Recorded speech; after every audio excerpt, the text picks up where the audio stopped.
Follow along with me as we make a ceramic heart.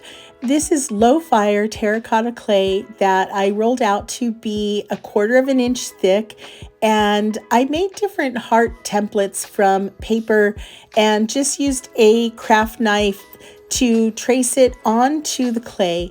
I'm working on a piece of canvas board underneath, and pull away the excess clay and dip your finger in some water to smooth out all of the edges and the clay before you move on to the next step. So this is looking pretty good, and because I was teaching a class, I had this on the big screen as I was making this, and I told everyone to flip their heart over and put their initials in the back, because once these are all fired, it's hard to tell which heart belongs to which person. I added 2 holes to add a wire through so that it can be hung. And now it's time to start embellishing. I used some other clay to add designs on top. You want to make sure to score both ends that are going to meet and add some slip. That way it will stay connected when it goes through the firing process. So to make these little petals, I rolled out a little piece of clay about 1/8 of an inch thick, and I just freehand used my craft knife to cut out these little petals. This is very free form and intuitive. There's no real right or wrong way for your design. You just want to fill up that heart space and get creative and have fun. So you can see my petals are all different sizes, and that is totally fine. Wait till you see to the end of how this turned out. I really love how it worked. So I have that flower on that side. So to balance out the rest of it, I decided to make some roses. To make the roses, I rolled out a little piece of clay, smoothed the ends, and then just rolled it around through my fingertips. Pinch the end of it so that the petals will spread out, and then make sure to score the bottom, and then score the area on the heart where you want to add the rose, and add some slip and press it into place. And this is going to be the process moving forward, is scoring where you're going to add all of the pieces. And here I'm rolling out a long skinny piece to make a vine. I don't plan on painting this in bright colors. I really love the beauty of the terracotta color. So these are going to be vines that are going to have leaves on them, and it will all work out in the end. And what I love about this stage is that whatever I don't like, I can just remove it and put something on top of it or change it. And it's just relieving that pressure of feeling like it needs to be perfect.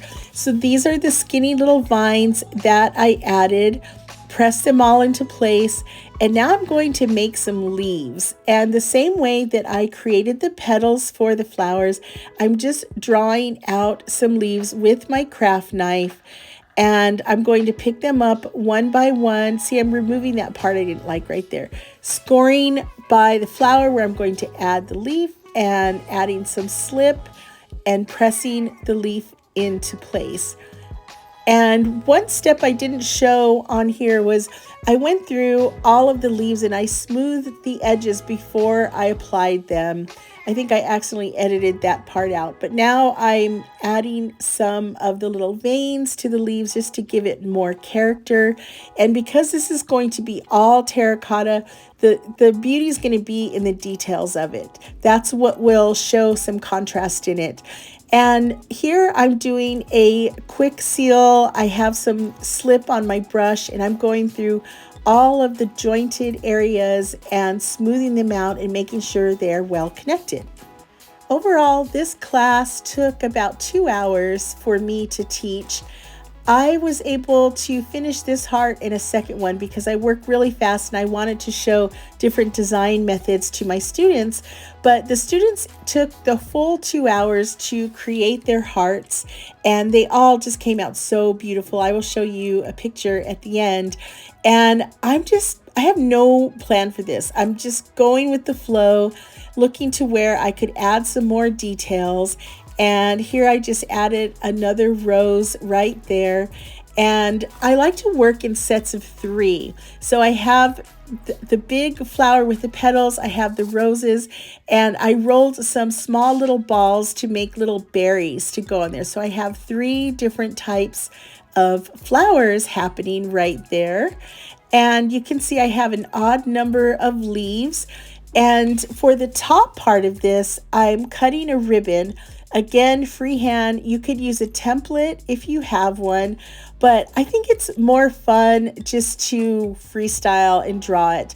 I have a little piece of tissue and I scored the ends of the ribbon and the ends where I'm going to put it, and I put the tissue underneath because this is what is going to lift the clay, and it will dry with that little lift in there, which is absolutely perfect. It's going to give it some dimension. Once it's all fired, I could use a paint pen to write something on there, and it looks like this is good to go. I'm going through one more time to clean it up with some water, and to add more detail, I decided to go in and score the flower petals, and I just went through the edges of it and added more scoring to add more details.